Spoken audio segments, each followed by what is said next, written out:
You're tuned to More Living with Jim Brogan, broadcasted live from the Brogan Financial Studios at News Talk 98.7, where old-fashioned values, expert knowledge, and genuine understanding come together to give you the retirement straight talk you deserve. Jim's a former National Advisor of the Year recipient and a financial educator, and he's here today to talk about how you can live out the best years of your life. Jim and the Brogan Financial team have been helping retirees and pre-retirees across the Southeast for almost 20 years in their pursuit of financial independence. You can reach them during the week at 865-862-6800. So sit back, relax, and get ready to learn, folks, because More Living with Jim Brogan starts now. Hello, East Tennessee. Welcome to More Living with Jim Brogan, where it's all about living the best years of your life your way. This is News Talk 98.7 WOKI, and this is Heart Health Month. Yesterday was Go Red for Women, and heart disease is a global issue that remains the leading cause of death for both men and women in the United States. One person dies about every 36 seconds. So as I said, February is Heart Health Month, and this morning we're going to talk with you about the risks associated with heart disease and things you can do to lower your risks. That's really what's most important. I'm going to have Dr. Jeff Johnson with us. He's a cardiologist over at University Cardiology, been a longtime friend of the show, actually a very dear friend of mine and my wife's. In the second half of the show, we're going to be joined by the American Heart Association to talk about heart health education and their programs. Dr. Jeffrey Johnson is a cardiologist and a clinical assistant professor of cardiology at the University of Tennessee. And Dr. Johnson and I have a couple of other passions. We're both all about the Tennessee Vols, and we're both all about music. Jeff is actually quite a pianist and singer, and we used to do quite a bit of music together back several years ago with church. Good morning, Dr. Johnson. Welcome to More Living. It's great to have you back. Good morning, Jim. It's good to be here. Yes, sir. Jeff, February is Heart Health Month, and as I said, heart disease is the number one cause of death nationwide in both men and women. Almost 1 out of every 4 deaths is due to heart disease. Can you give us an overall definition of heart disease? Heart disease is a pretty broad subject, but in regards to the type of heart disease that we are talking about in February, we're usually referring to coronary artery disease. The heart is a muscle, as most people know, and it's supplied by 3 major coronary arteries. These arteries all have branches, and then the disease of those arteries is what contributes to clinical syndromes such as angina pectoris, or chest pain related to the heart, unstable angina, which is an unstable chest pain, and then, of course, acute myocardial infarction or a heart attack. So when we're talking about heart disease, especially in February and addressing risk factors, we're talking about coronary artery disease being the blood supply to the heart muscle. Okay, now when we get outside of that definition and we get into a broader definition through the rest of the year, what other things would you consider to be signs of heart disease? Well, those things all lead to probably still the number one cause of admission to the hospital is congestive heart failure. Once we have had problems with our arteries and developed blockages and sometimes need stents, sometimes need bypass, the heart muscle suffers, and so we develop congestive heart failure. The other thing that I would say that's most common in relation to heart disease that we've already talked about would be an arrhythmia called atrial fibrillation, where the top chambers of the heart get out of rhythm, and there's different medication regimens that we use for that and other procedures that we use for that too. So really, to be honest, cardiologists, we're pretty simple, Jim. We just do mainly 3 things. We take care of blocked arteries or heart failure or atrial fibrillation. There's some other things, but that really is those really are the 3 things that I see day in and day out. Now, most of us, when we think about the signs of heart attack, pressure, tightening in the chest or in the arms, nausea, shortness of breath, maybe a cold sweat, Now, sometimes, Jeff, people have symptoms prior to a sudden heart attack, though. What are some signs that we can be looking for that something may be wrong? One of the things that we always say is that if you're having problems with exertion, it's a time to see your doctor and be evaluated, because exertion and problems related to exertion can manifest in different ways. Sometimes people just have shortness of breath and they don't really have chest pain with exertion.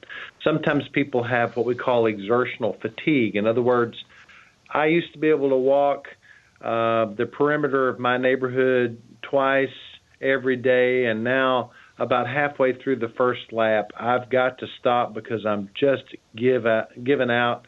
I'm short of breath or I'm tired. Well, have you had any chest pain? No, I'm just so tired I can't do it anymore, or I'm fatigued. Sometimes even breaking out in a sweat with activities that normally would not have caused you to break out in a sweat can be a reason for further evaluation by your primary care doctor or by your cardiologist. Those are some things. And we also mentioned, you're probably going to get into this, it's commonly known that while women do have chest pain, women are also known to have more what we call atypical or non-cardiac sounding symptoms, such as abdominal pain or fatigue or shoulder pain. We're not exactly sure why women have more atypical symptoms, but if there's a change in activity tolerance, even with those types of symptoms, I always think it's a good reason to be evaluated. So mainly as we age, we just need to be very, very in tune to how our body responds to the different things we do in daily life, right? Yes. I think that being in tune to those symptoms or lack of symptoms when we're active and doing what we've always been able to do is important.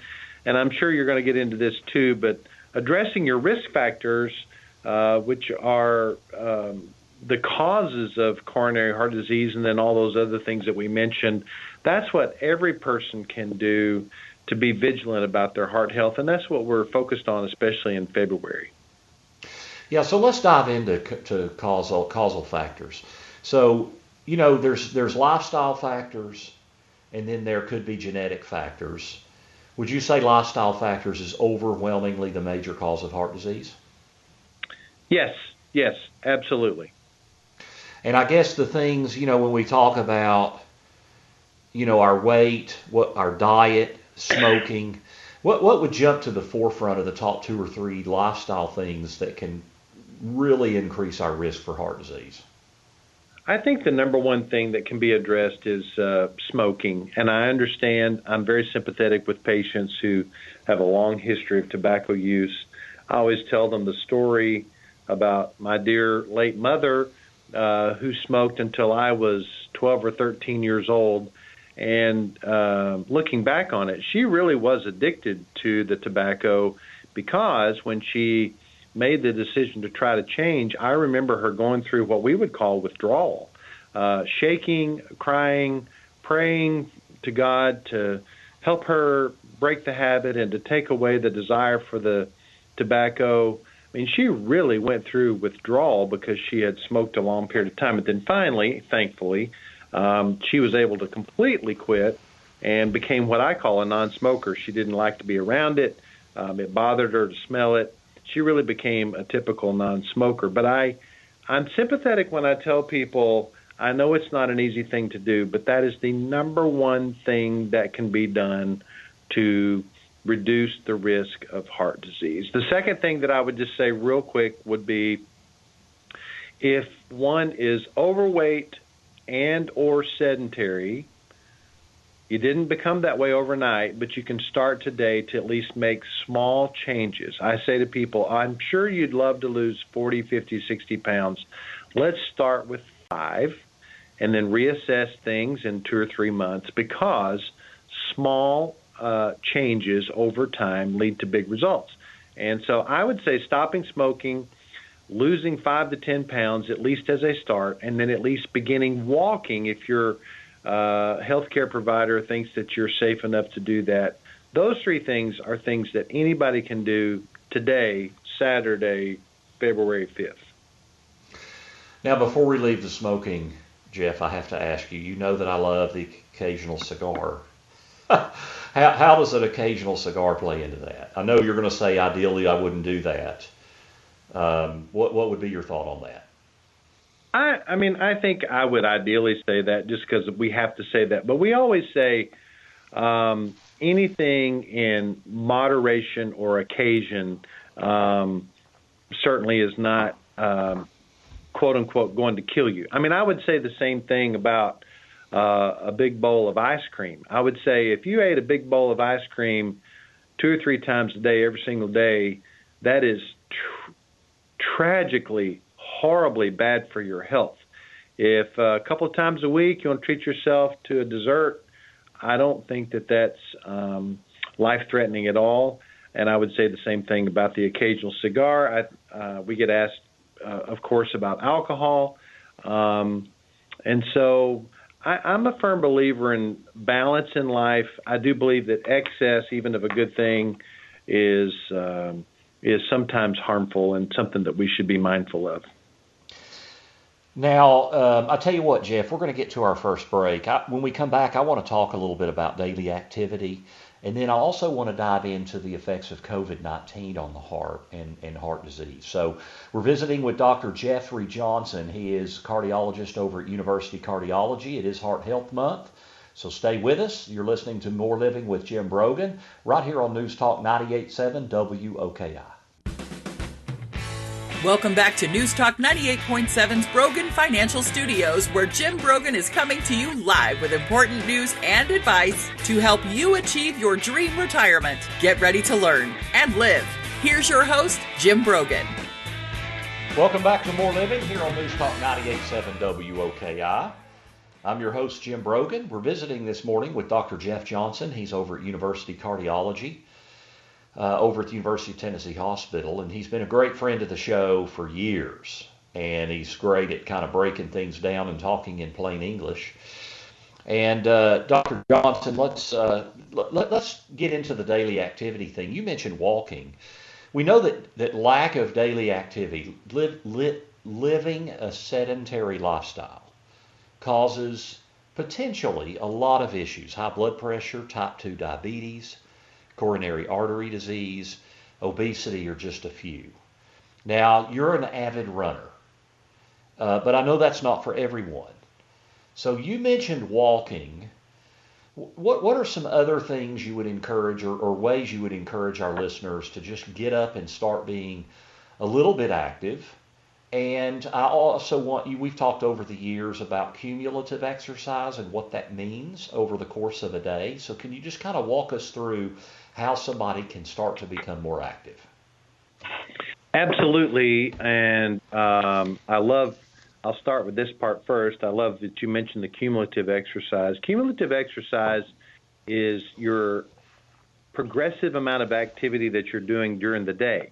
An example would be walking up a flight or two of stairs if you're capable of doing that rather than riding the elevator. Another example would be, if it's not bad weather, parking at the end of the parking lot and walking all the way into the grocery store rather than parking up close and making your way inside with just a very few steps. So cumulative activity is better for us than avoiding activity altogether. When it comes to starting an exercise program such as walking, which is the best and probably, well, I don't know if it's the best, it's the most common, it's the most universal and doable. I always love to tell the story of my late distant friend, motivational speaker, Zig Ziglar, who used to say that 30 years before he died, he was overweight and so sedentary that he started an exercise program, and the first day he made it to the mailbox and almost collapsed. The second day he made it past the mailbox and down the street, and by gradually increasing his distance that he walked or ran every day, at the end of 30 days he ran a mile. And then he turned into a lifelong runner for the rest of his life. So I just remember that. Some of us may say we can't make it past the mailbox, but if you try gradually and slowly, again, I think clearing this or at least discussing this with your doctor or PA or nurse practitioner that you see for primary care is at least something good to think about doing. But then I encourage everybody to start today. I wanted to say one more thing, though, Jim, about this cumulative exercise and then slowly starting an exercise program. I do say walking is good, but I think walking is good if it's reproducible. A lot of times people say they love to get outside and walk, and then patients will come in and I'll say, well, have you been walking? And they'll say, well, I would, but the weather has just been so bad for the past several days and weeks. And I say, yeah, it's been cold and wet and rainy. And then they come back in 6 months and I say, well, have you been walking? And they say, well, I would, and I'd love to, but it's been so hot. And I just say to those people, we've got to find something that you can do on a regular basis. If you can't walk outside in the elements, which some people do, I have patients who walk 365 days a year, no matter what the weather is. But still, if you can't do that, go to the mall. I think that Westtown Mall still allows people to come in there and walk on a regular basis. Go to do your grocery shopping and then do some extra laps around the outside of your grocery store. Get a treadmill and walk inside, something that's reproducible rather than something that obstacles are going to get in your way pretty easily. Yeah, that's one thing Dee Dee told me in the fall, Jeff. We've been trying to get out and walk a little bit more, and she's like, well, when it's cold, Jim, I don't want to have an excuse to not walk, so she bought herself a treadmill. So she would have something in the house that she could still walk, because we're just trying to get in better habits. And I know, as you know, I love to swim, and I've kind of fallen out of habit, so just in the last 2 or 3 weeks, I've made myself get back in the pool. But, that does take a little bit more of a commitment. But I think, as you said, the thing, just committing to something we know we can do regularly, and then we just have to have a little bit of discipline. Yes, we do. And then small disciplines, as you know, lead to greater results, whether it's exercise or reading the Bible or whatever. I think if we start small, I just don't want people to try to bite off more than they can chew and then get discouraged and say, well, I just can't do this. It's just start gradual is something that I really do try to implore my patients about doing. Yeah, that's a great Zig Ziglar story as well. Hey, let's talk about COVID-19. There have been reports about the effects of COVID-19 on heart health. And if you get COVID, some patients have had cardiovascular issues. But even more than that, the additional stresses of the pandemic, Jeff, can add to declining heart health. So have you seen an increase in patients presenting with heart issues since the onset of the pandemic? Yes, I will say that when the pandemic first started, one of the things that people talk about with not only COVID-19, but practically any virus, is the risk of what we call cardiomyopathy or myocarditis, where the heart gets inflamed by the virus and severely weakened. And that is something that we were prepared to see a lot of. We have seen some of that, but probably not as much as what we anticipated at the very beginning. But what we have seen is more arrhythmias, namely atrial fibrillation. I mentioned that earlier. And we've also seen wide swings in patients' heart rate and their blood pressures. I can't tell you the number of people that I've seen in my office who are there because their blood pressures are low and their heart rates are high, or their blood pressure is hard to control, and they had COVID in the recent past, and now everything that used to be stable is all out of whack.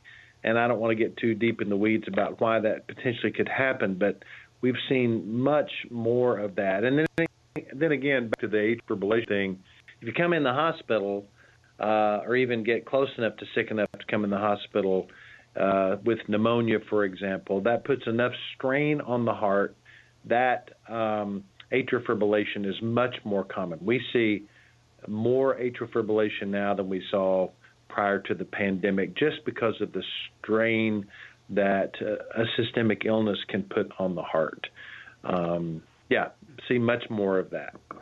Are you concerned about the long-term impact on the heart? I am.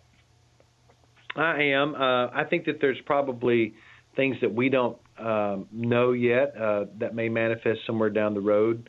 If anyone comes in and sees me because of recent COVID infection and they're still struggling with symptoms, and when we do some at least non-invasive testing just to make sure their heart status is stable, and I tell them we probably should do this, if nothing else, annually, maybe biannually. And again, not to take away from the pandemic, but we've always done that with other systemic viral illnesses that people have had in the past. And it's very well known in the cardiology world that there is such a thing as viral cardiomyopathy that was very present in our world before the pandemic. And those people, even if their symptoms improve and their heart muscle function improves, we follow them over time because they are at higher risk of recurrence. Jeff Johnson, cardiologist at University Cardiology. If there was the number one common misconception about heart health, what would you say that is? I would say people think that they're too young and they feel otherwise too well to have heart disease. And I can safely say that because I am on call this week, including today and yesterday. Unfortunately, we sent a 37-year-old female for open heart bypass surgery. She did great and well, but everyone was shocked when we saw horrendous multivessel coronary disease in a 37-year-old female. So if you have symptoms or you're concerned or have a family history, it does not hurt to be seen and be evaluated. And Jeff, in the last half of this show, we're going to have on the American Heart Association. I know yesterday, Go Red Day for Women, just the importance of bringing the attention of heart health to women. Could you just comment on that briefly? Yes, I think that we've done a better job over the past 20 years about this, but there still is this misconception that heart disease is a man's disease. And as you mentioned at the beginning of the show, it's the number one cause of death in this country for men and women. And I always say to people, I've had cancer involved in my family. Very close people to me who have had breast cancer. I don't mean to take anything away from all that.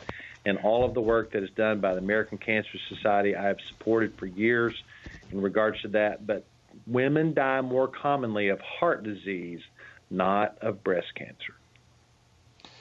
So thankfully we have organizations like the American Heart Association, and then of course with Heart Health Month even, that it's bringing more attention to that so that men and women can just be fully aware and eyes wide open of all the risks. Dr. Jeff Johnson. I'm thankful for the American Heart Association very much. Yes, sir. Yes, sir. Dr. Jeff Johnson, great friend of the show, great friend of Dee Dee's and mine. Thank you so much for taking time out of your busy schedule today to share with us some great tips for heart health. Thank you, Jim. I always love talking to you and appreciate what you do with the show, and you folks take care. Thank you. That's Dr. Jeff Johnson. He's at University Cardiology over at the University of Tennessee Medical Center. When we come back, we'll have Kayla Smith on. She's with the American Heart Association, and we're going to talk about some of the great programs and initiatives that they work on to help promote heart health in the community. So stay with us. You're listening to more. Oh, we'll also have our Dollars and Cents segment, and we're going to talk about the current market volatility. So don't go away. This is More Living with Jim Brogan, right here on News Talk 98.7 WOKI.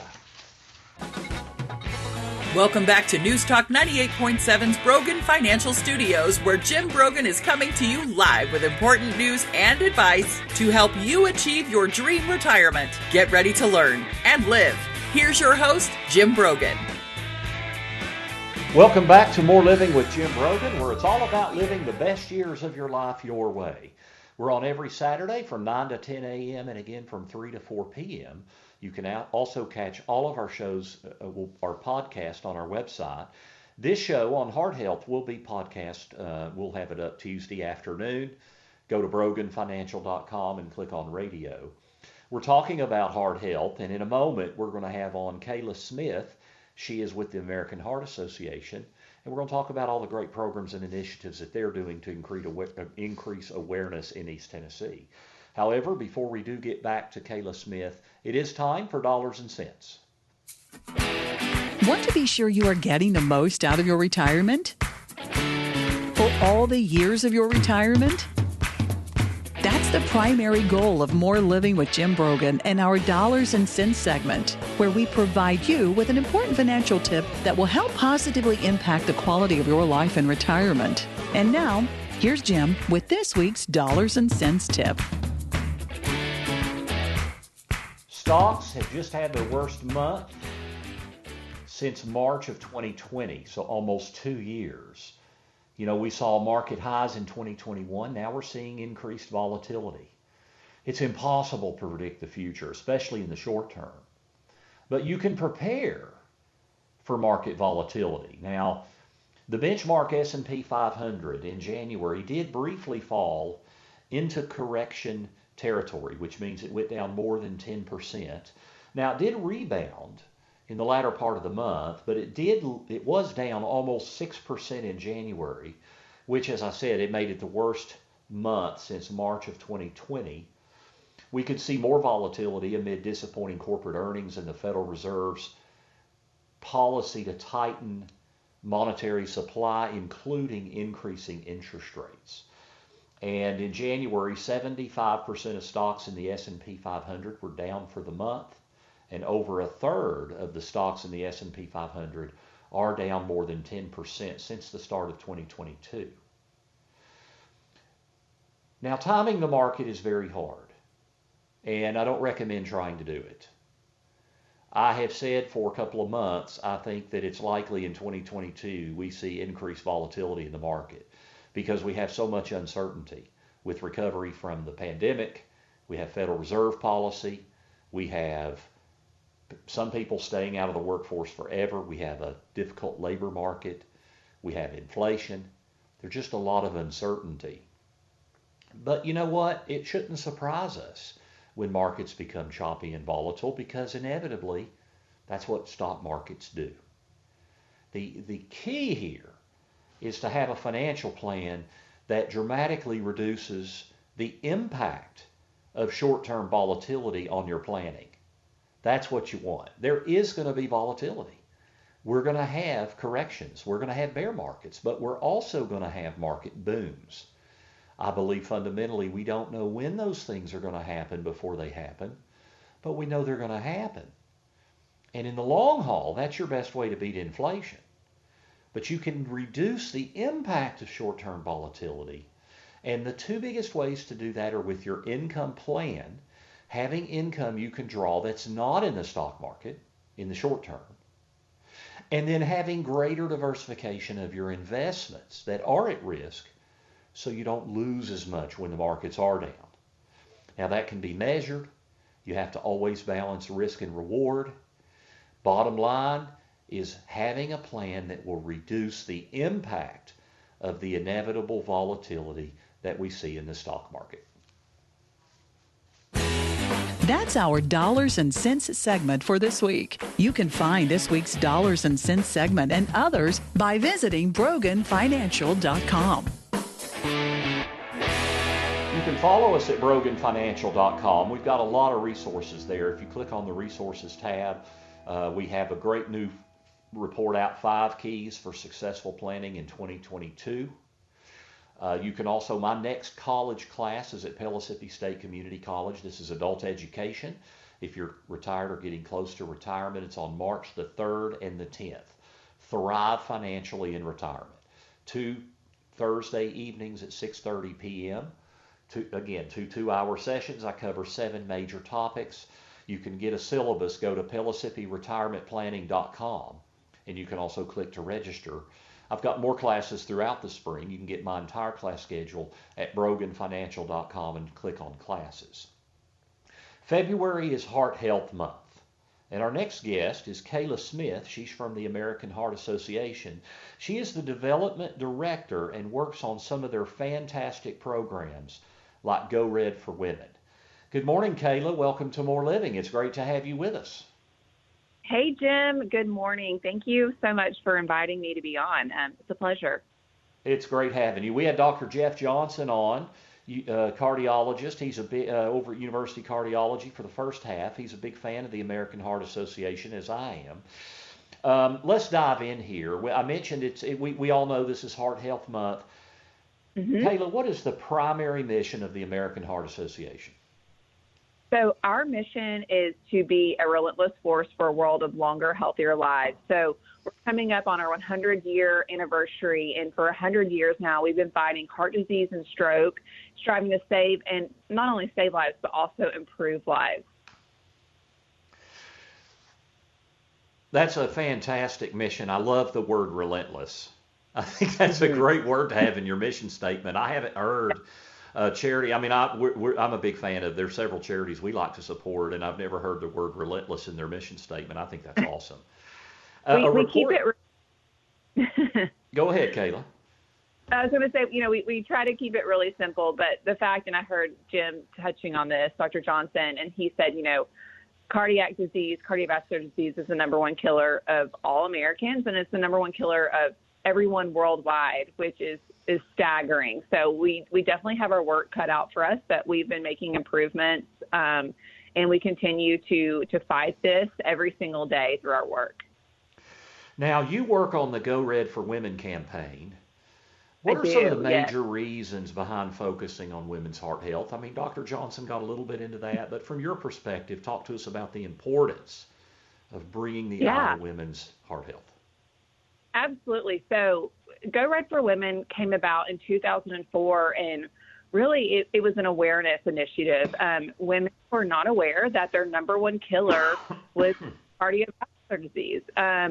And so we wanted to raise awareness about that. And it has really morphed over the last 17 years into this national movement where women come together to raise awareness, to educate, and to treat cardiovascular disease. So it's its own initiative. Anybody that gives to the Go Red for Women initiative through the American Heart Association, 100% of their donation is going to research in cardiovascular disease in women.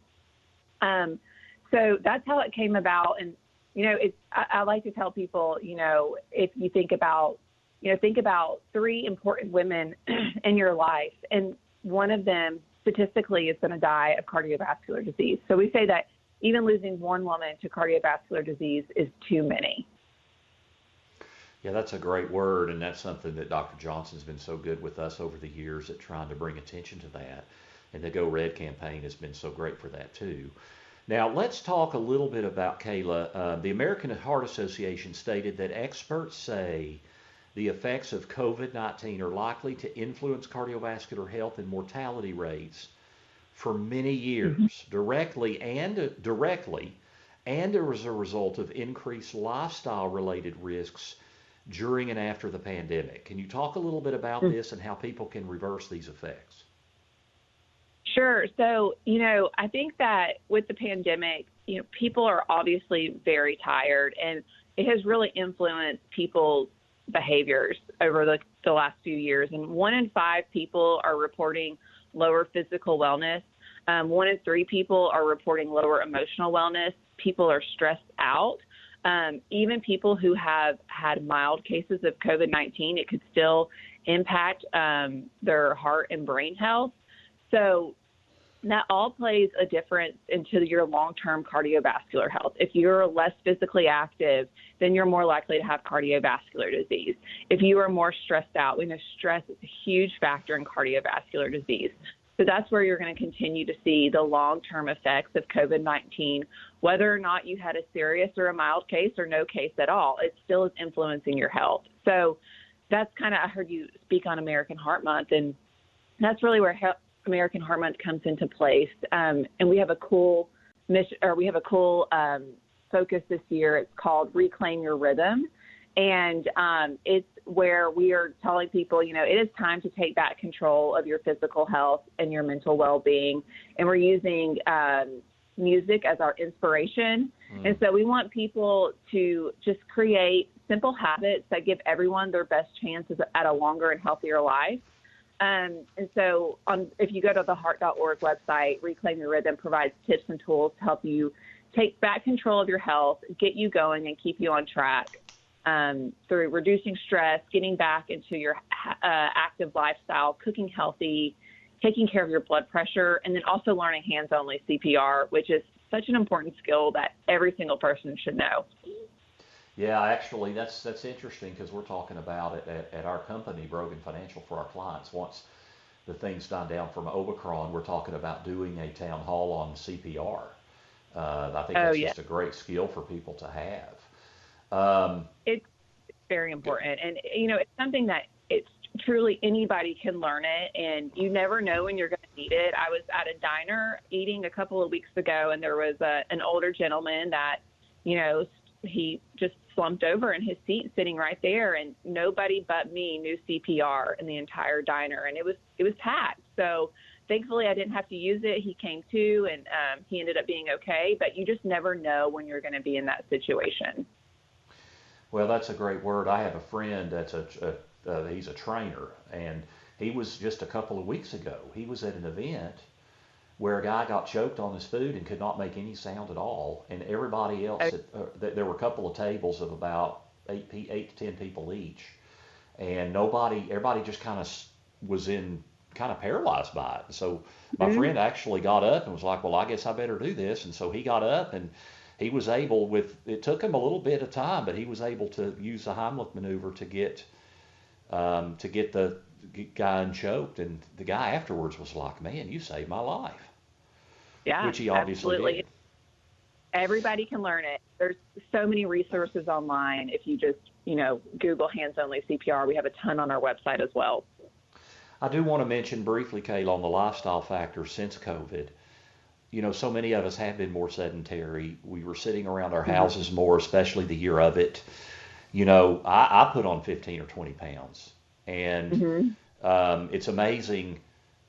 My doctors, when I go in and I say, yeah, I've put on 15 pounds since I call it the COVID 15. And, they kind of they've kind of, a lot of times have just kind of like, yeah, so many people have done that. So I think at some point we've got to say, you know what, I'm going to get more active. I'm going to start eating better, and I'm going to try to change these lifestyle factors. Absolutely. And, now is the time. We're really encouraging people during the month of February. This is where you see people kind of fall off of the New Year's resolutions, right? So we're trying to tell people through this Reclaim Your Rhythm, if you just create simple steps, maybe if you don't exercise right now, can you just commit to exercising 3 times a day this week for 30 minutes? And that's better than what you did last week. And then you'll build upon that, create that habit, and you'll build upon it. Can you start introducing, a new vegetable on your dinner plate every single night? If you are going to have that, real hearty pasta, maybe pair it with a salad and eat the salad first so you don't eat as much as the pasta. What are just some simple things that you can do to be healthier and to really be a better version of yourself? Because if you're mentally healthy, physically healthy, you're going to feel so much better. You're going to have so much more energy. You're going to sleep better, and your whole life is going to improve.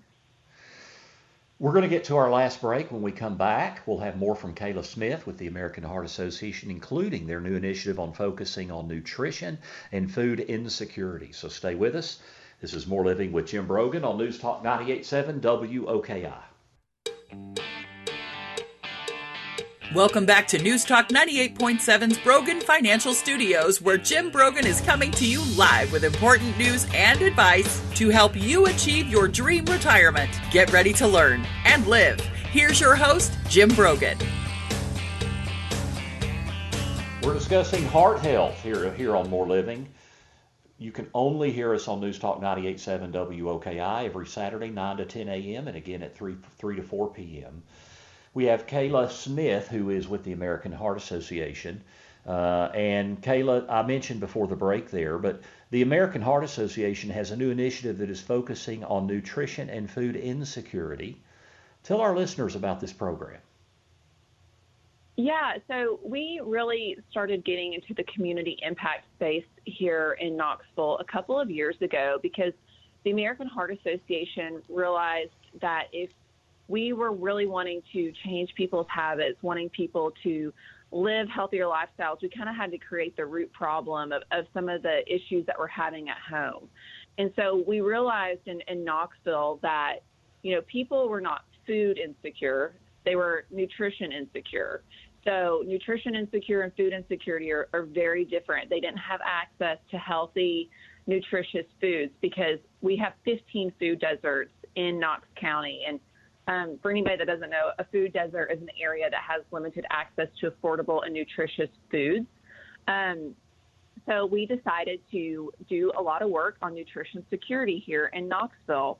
And we're doing that through, we don't want to reinvent the wheel, right? There's so many wonderful community partners in Knoxville that are doing great. Can you define that for us, nutrition security and insecurity?